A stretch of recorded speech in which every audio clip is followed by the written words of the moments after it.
han ido al quirófano han visto que uno de los medicamentos que más usamos es el fentanilo. El fentanilo es un derivado sintético de un opiáceo, de la raíz de opiácea que es la amapola. Generalmente, nosotros lo que usamos en la actualidad, en la práctica clínica, son derivados sintéticos de la raíz del opio, que es la amapola. Pertenece a un grupo, los opiáceos pertenecen a un grupo de sustancias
simpática y está relacionada con el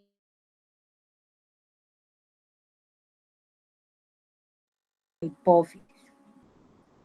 Estos péptidos endógenos tienen características similares a los opiáceos sintéticos que actualmente se utilizan para administrar sedación y analgesia en el quirófano. Estos péptidos, vuelvo en los que producimos nosotros de forma natural, se unen a receptores que son similares a los receptores de los péptidos opioáceos externos, pero que se ubica en un diferente lugar a nivel de los receptores nociceptivos. Se ha visto una de las características que tienen los opiáceos en general es que un sujeto puede uno ponerle una dosis X y a otro sujeto le ponemos la misma dosis X y la respuesta no va a ser similar. Hay una capacidad de acuerdo a la memoria frente al estrés, frente al dolor previo, que hace que la respuesta frente a un narcótico exógeno o frente a un péptido endógeno sea diferente. Esto se ha estudiado mucho, sobre todo en aquellas culturas, sobre todo las culturas orientales, donde las personas manejan muy bien el dolor a través de terapias de relajación, a través de terapias como son el yoga, que estimulan la producción a nivel de la neurohipófisis de estos péptidos endógenos y pueden ellos manejar de mejor manera el dolor sin necesidad de recibir un medicamento para este. Otra característica que tienen los opiáceos es que no hay una dosis específica para un tipo de dolor. La respuesta es idiosincrática, que significa que un sujeto X va a tener una respuesta diferente frente a un sujeto Y. Lo otro, que no hay dosis límites, no hay dosis techo, y eso lo vemos mucho con pacientes que son usuarios de estos narcóticos de manera permanente.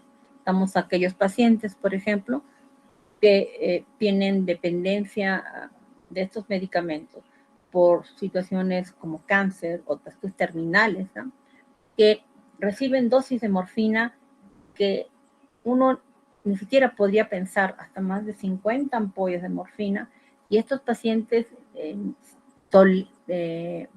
no presentan ni siquiera algunos de ellos los efectos adversos que conllevan la administración de dosis tan altas de narcóticos.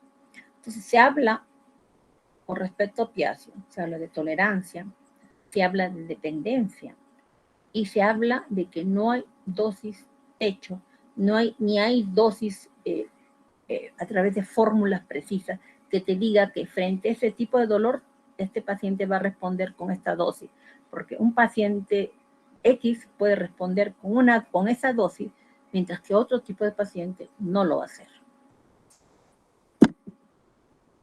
Debemos para ello recordar también un poco de historia, ¿no? El opio fue traído a Europa a través de la cultura china y la cultura oriental y desencadenó toda una guerra entre las dos Chinas de Inglaterra solo por poseer el tráfico o el comercio del opio hacia Europa. Estamos hablando en el siglo XVIII.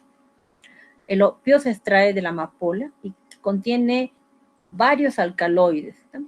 Que se dividen en dos grandes grupos, en el grupo fenantrénico y en el grupo bensil-isoquinolinas. El grupo fenantrénico es aquel que está en relación a lo que es la morfina. La morfina, por ejemplo, en este grupo representa un 10% de los alcaloides. Luego tenemos a la codeína y pues, luego a la tebaína. Mientras que en el caso de las bensil-isoquinolínicos, son opiáceos o alcaloides, opiáceos, que tienen más efectos a nivel antiespasmódico como antitussígeno. Dentro de ellos tenemos a la noscapina, por ejemplo, y a la papaverina. La papaverina por su efecto relajante muscular liso y la noscapina por su efecto antitussígeno. A su vez, también podemos clasificar a los opioides por su estructura química, ¿no? Tenemos los naturales derivados del opio, como son la morfina y la codeína. Tenemos a los semisintéticos, donde tenemos a la norfina y heroína. Y luego tenemos a los derivados morfinómicos, como la oxicodona, la analbufina y la naloxona. Si vemos este cuadro, el fentanilo y el sulfentanilo, que son los que utilizamos nosotros en el quirófano, son de estructura bicíclica, ¿no? Son diaminas ambos, ¿no? Y mientras que dentro de este grupo también vamos a encontrar a las 4-fenilpipridinas, donde tenemos a la petidina y a la meperidina. Otros tipos de opiáceos que se producen son los derivados de la 3,3-dinipropilamida, donde tenemos a la metadona, y otros como son también el tramadol o el metaxinol.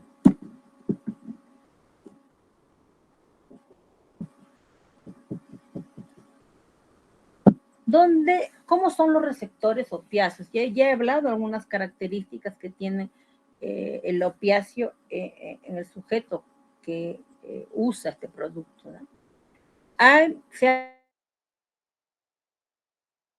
Endógenos que son producidos por la neurohipófisis. Estos se dividen en tres tipos, ¿no? En las encefalinas, en las dimorfinas y en las beta-endorfinas. Los dos primeros, es decir, las encefalinas y las dimorfinas, van a producirse a nivel de la sinapsis. Muy poco duración su efecto, porque se recaptan y se inhiben rápidamente. Mientras que las beta-endorfinas, que se producen en la hipófisis, llegan a través del sistema circulatorio, se van a distribuir para realizar su efecto, tienen un periodo más largo de duración y se inactivan muy lentamente, alrededor de 30 minutos. Con respecto a los receptores opioides,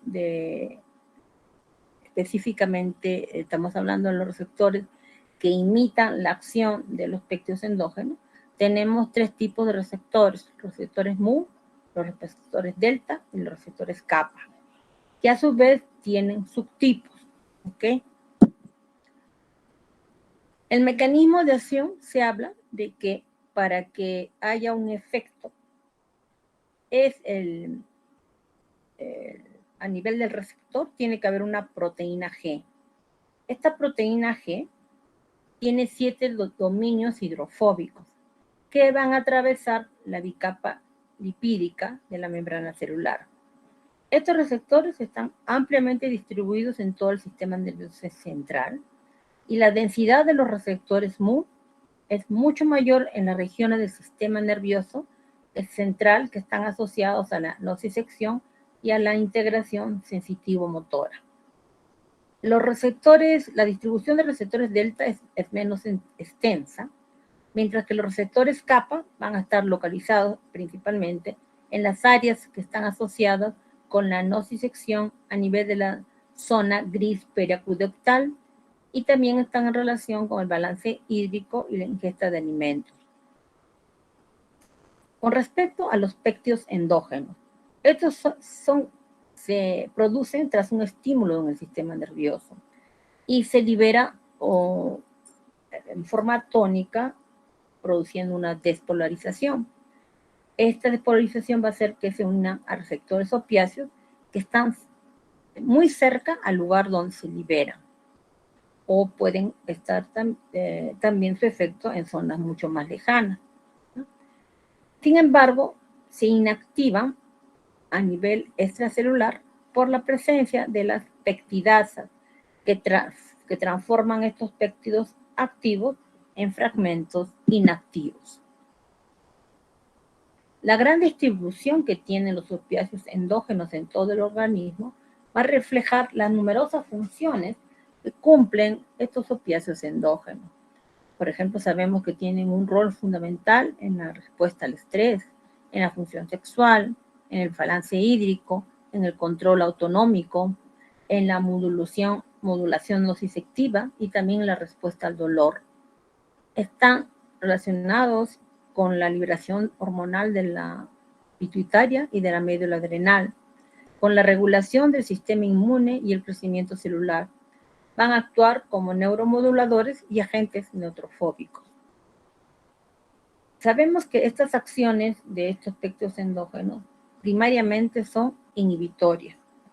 Producen alteraciones en la regulación de los canales iónicos de potasio y de calcio.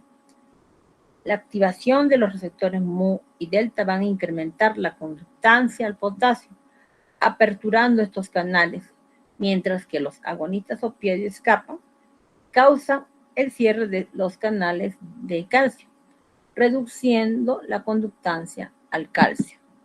Acá tenemos el cuadro, vemos ustedes el receptor opioide Mu, acá tenemos en la bicapa lipídica cómo la atraviesa, acá vemos cómo está relacionado a la despolarización de la membrana celular a través de la bomba sodio-potasio.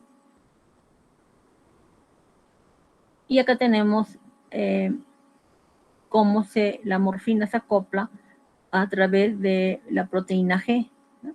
Que actúa como un acople en el receptor, produciendo inhibición en la neurotransmisión.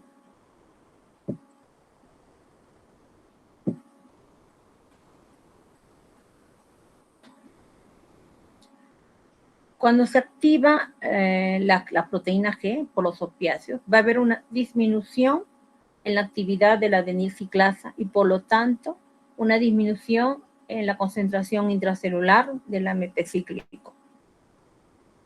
Se sabe que los receptores opioides en el tejido nervioso se van a situar en las capas más superficiales del asta posterior de la médula espinal y a nivel cerebral, en las estructuras límbicas, en los núcleos del tálamo y en las áreas que tienen que ver con el control de las funciones viscerales. Se habla también de que existen receptores opiáceos a nivel periférico, que serían los responsables de regular el sistema inmunológico frente a una injuria local. Se habla de que estos receptores estarían ubicados a nivel a nivel post y extrasinápticos. Los mediadores inflamatorios que se liberan tras una injuria celular, ¿no?, van a alterar la excitabilidad de los nervios periféricos y numerosos mediadores químicos se van a activar y van a sensibilizar esas terminaciones periféricas, produciendo el dolor y la hiperalgesia. Esto a través de producirse cambios bioquímicos y morfológicos que incluso se pueden perennizar en el asta posterior de la médula espinal, facilitando la transmisión nociceptiva y la hipersensibilidad en el sistema nervioso. Y esto señalan que podría ser parte de entender la hiperalgesia y de entender lo que es el dolor crónico, ¿no? Por este cambio morfológico que produce esta cascada inflamatoria en las zonas periféricas. Sabemos que los péptidos endógenos son sintetizados por células inmunes que están presentes en todos los tejidos inflamados. Estos se van a unir posteriormente a los receptores opioides que van a expresarse en fibras sensitivas y simpáticas, haciendo una disminución de la excitabilidad nerviosa y modulando probablemente la respuesta inflamatoria. Con respecto a la farmacocinética de los opiáceos, estos no poseen un efecto directo en el plasma. Estos actúan en lugares específicos, que son los receptores. La intensidad del efecto de este opiáceo va a estar en relación al número de receptores que van a ser ocupados por el opioide. La concentración final del opiáceo a nivel del receptor, por ende, es el valor más importante que la concentración sanguínea del opiáceo. Cuando administramos por vía intravenosa una droga, sabemos que lo que va a llegar hasta el punto final donde va a actuar, que es en receptor, va a haber una alteración de esta, ¿no? Va a haber una concentración pico tras una administración de un opiáceo que ocurre casi inmediatamente luego que se administra un bolo del mismo. Y esta va a disminuir rápidamente a medida de que la droga se distribuye hacia el tejido blanco. La tasa de distribución entonces va a estar en relación con el flujo sanguíneo, con el gradiente de concentración entre el plasma y el tejido, el coeficiente de partición o de la permeabilidad de la droga. En estos aspectos es muy importante determinar el tamaño molecular del opiáceo, la ionización y la solubilidad en lípidos. Con respecto a cómo se biotransforma, esto se da principalmente en el hígado, a excepción del remifentanilo, que se metaboliza por esterasas específicas en la sangre y en otros tejidos. Y su biotransformación se hace a través de metabolitos inactivos que se eliminan por los riñones. Los opiáceos podemos administrar nosotros por diferentes vías, por la vía subcutánea, por la vía intramuscular, por la vía endovenosa, por la vía oral, nasal, epidural, intratecal, intraventricular e intraarticular. Se sabe que hay un pasaje en recién nacido, hay un pasaje hacia el sistema nervioso central del recién nacido, gracias a que la barrera hematoencefálica del recién nacido facilita el paso del opiáceo. Sabemos también de que los cambios en el pH de los tejidos van a alterar la ionización de los fentanilos. La alcalosis ventilatoria se sabe que va a incrementar la fracción no ionizada y la unión a proteínas, en tanto que la hiperventilación va a aumentar la vida media beta del fentanilo en un 60%. Todas las patologías que me van a disminuir el flujo sanguíneo hepático van a prolongar la duración de acción de los fentanilos. Y aquellas patologías que me aumentan la presión intraabdominal, las cardiopatías de bajo flujo, la hipoxia, la hipercapnia, la ventilación mecánica, la sepsis y la hipovolemia, también van a hacer que se prolongue el efecto de los fentanilos. Sabemos también que podemos nosotros clasificar los opiáceos de acuerdo a su su característica de acción, ¿no? Tenemos agonistas puros, tenemos agonistas parciales, tenemos agonistas antagonistas y tenemos antagonistas. Entonces, los agonistas puros tenemos a la morfina, a la meperidina, al fentanilo, tufentanilo, remifentanilo, el tramadol, la codeína y el depropoxifeno. Dentro de los agonistas parciales tenemos la buprenorfina, dentro de los agonistas antagonistas la naltrexona y como antagonista la naloxona.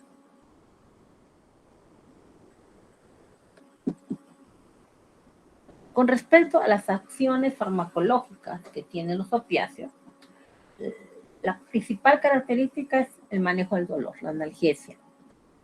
Sabemos que cuando hay un estímulo nocivo, las fibras mielinizadas son las primeras que se van a activar, las fibras alfa, porque tienen una rápida velocidad de acción tras una estimulación mecánica intensa. En segunda instancia, se van a activar las fibras amielínicas tipo C, de conducción lenta, que se estimula sobre todo por estímulos mecánicos, térmicos o químicos difusos. Los opiáceos van a modular selectivamente al segundo dolor. Estas fibras van a entrar en el asta dorsal de la médula espinal y van a hacer sinapsis mayoritariamente en las capas superficiales de la médula, en particular en la lámina 1 y en la sustancia gelatinosa. Luego de hacer sinapsis aquí, la información es transmitida a través del tracto espinotalámico hacia los centros superiores a nivel cerebral. Sabemos que los compuestos morfínicos en el ser humano van a producir analgesia, van a producir somnolencia, van a provocar modificaciones del estado del ánimo y el embotamiento, y se va a producir una analgesia sin que haya una pérdida de la conciencia. La circulación cerebral no se va a ver afectada directamente con dosis terapéuticas de la morfina. Sin embargo, cuando se usan dosis mayores y en cierto tipo de pacientes que vamos a mencionar, ¿no?, puede producirse una depresión respiratoria producida por los opiáceos. Y también puede haber una retención de CO2, ¿no?, por esta hipoventilación, que va a llevar a una vasodilatación cerebral y a un aumento de la presión intracraneal.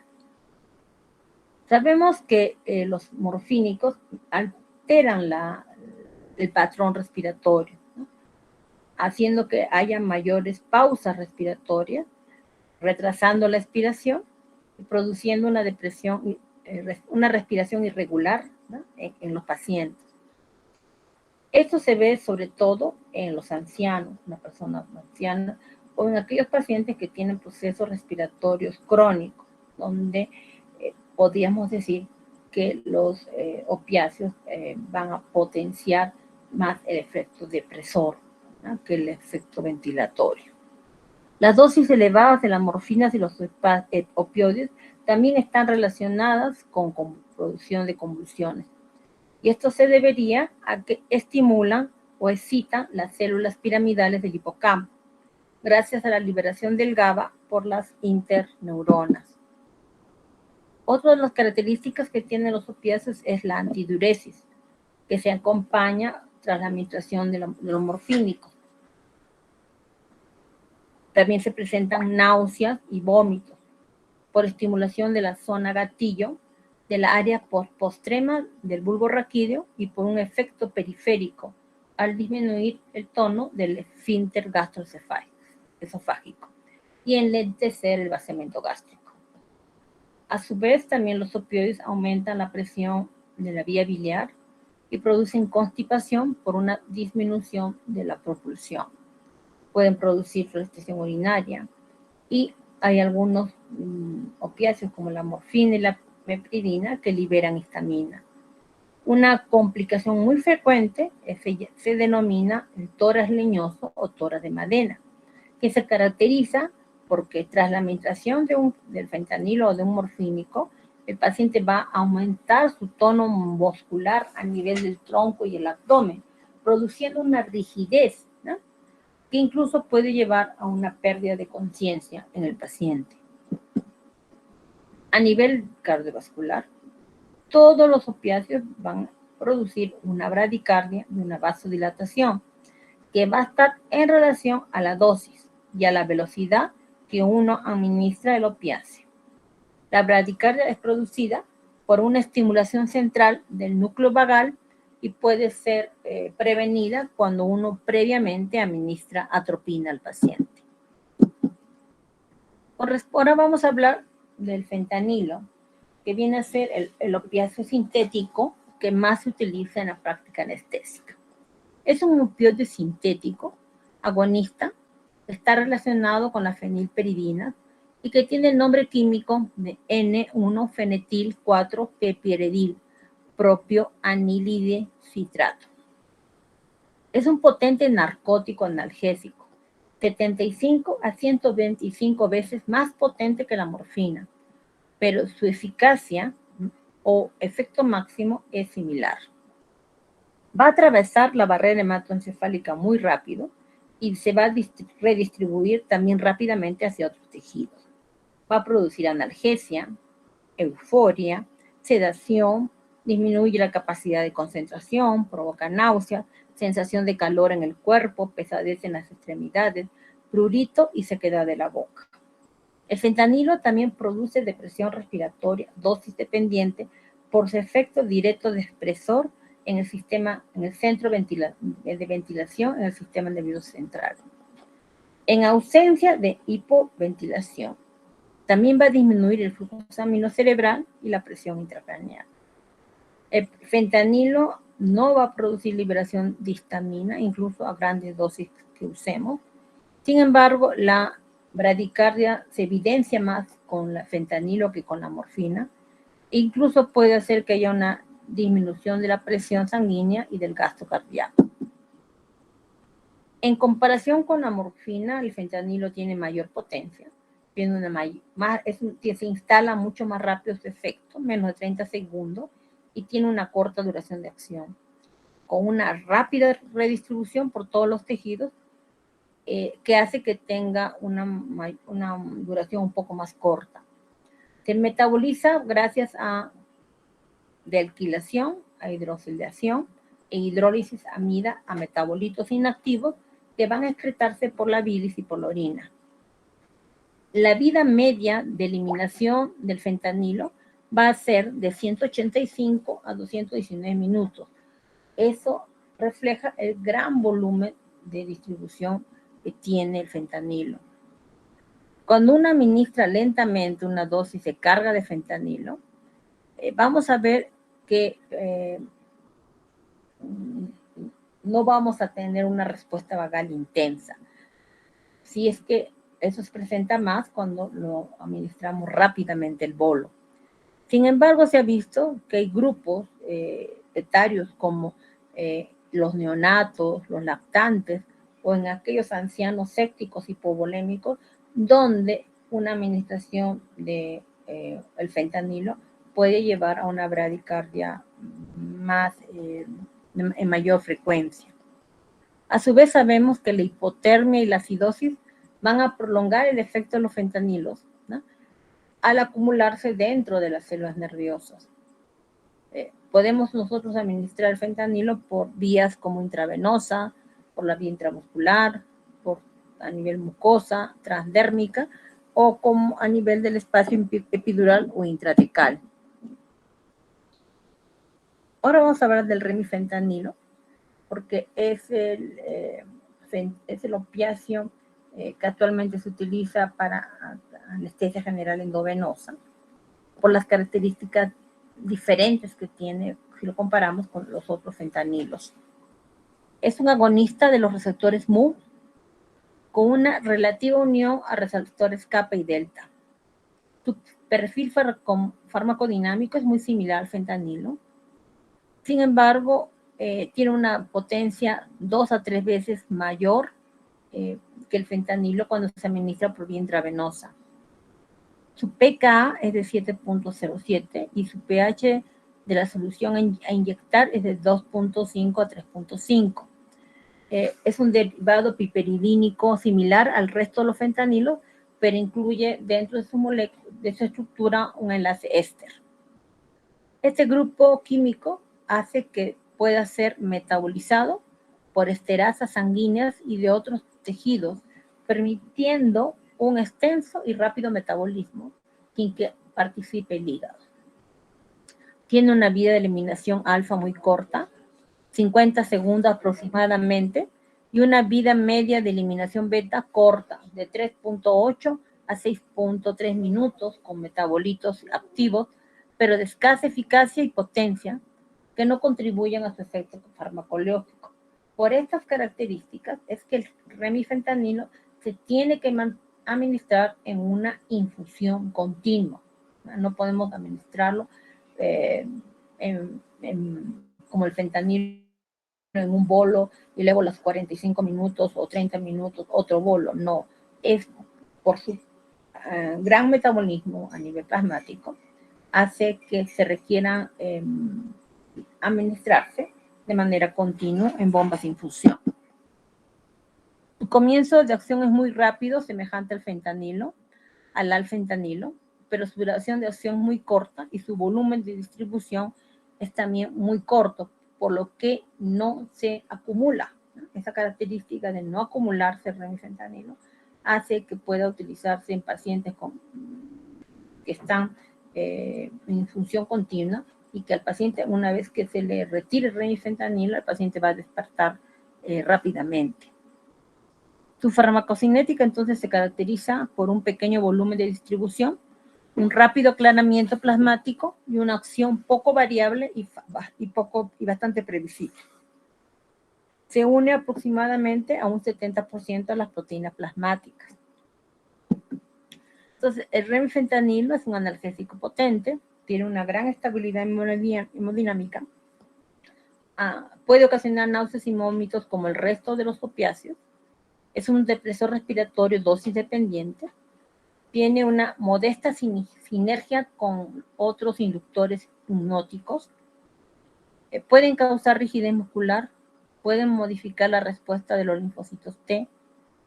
Sus efectos sedantes y analgésicos son paralelos a la depresión respiratoria. Produce una inhibición importante de los efectos neurovegetativos intraoperatorios, con patrones electroencefalográficos muy similares a los otros fentanilos y puede, como los demás opiáceos y fentanilos, puede causar adicción. Ahora vamos a hablar de un opiáceo que es antagonista, que es la naloxona. La naloxona fue introducida en la práctica clínica en los años 70 y es el fármaco prototipo, el antagonista de elección de los opiáceos en la actualidad.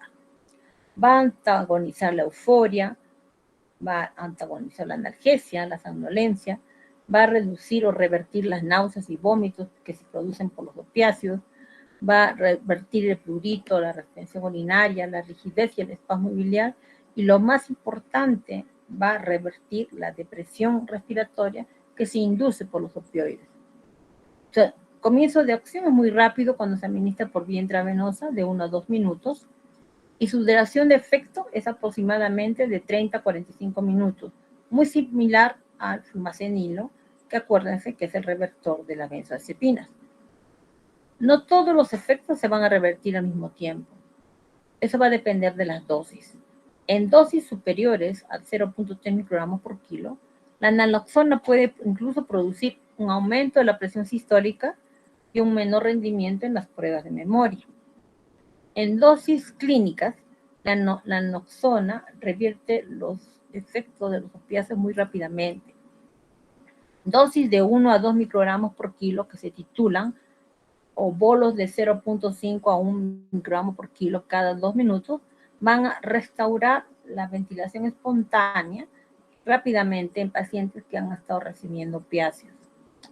La duración de sus efectos cuando se administran por vía intravenosa son muy cortos, ya que hay una rápida distribución desde el cerebro, con lo que si el paciente tuviera un opiáceo circulando a nivel sanguíneo, podrían reaparecer los efectos de los opiáceos, por lo que cuando se revierte a un paciente que tiene una sobredosis de opiáceo, usamos la naloxona para revertir el efecto este paciente tiene que estar monitorizado en forma continua, sobre todo la saturación de oxígeno. Y eso sería con respecto a la clase de hoy de opiáceos, ¿no? Que es el primer tema de esta segunda unidad. ¿Alguna pregunta, chicos, sobre lo que es opiáceos? ¿Está todo claro con respecto a opiáceos? Acuérdense que les estoy diciendo de que el revertor es la naloxona. Y como tiene un efecto muy rápido también, tiene un metabolismo rápido también la naloxona, un paciente, tú puedes revertir el efecto y el paciente a los 20 o 30 minutos nuevamente puede hipoventilar si es que todavía hay opiáceos circulando en el espacio sanguíneo del paciente. Por eso es que un paciente, cuando se revierte un opiáceo, el paciente tiene que estar siempre con su soporte de oxígeno y tiene que estar monitorizado, sobre todo su saturación, por un buen tiempo para ver si en verdad se ha revertido el efecto en su totalidad, ¿no? Y no quedan todavía rezagos de esta reversión. ¿Preguntas, chicos? ¿Alguna pregunta?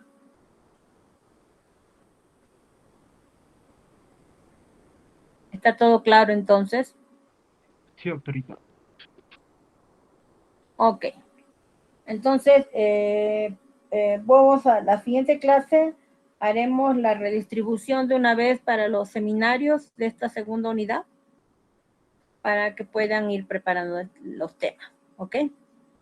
Buenas noches, chicos. Gracias, doctora. Buenas noches. Buenas noches. Doctora, buenas noches. Buenas noches, chicos.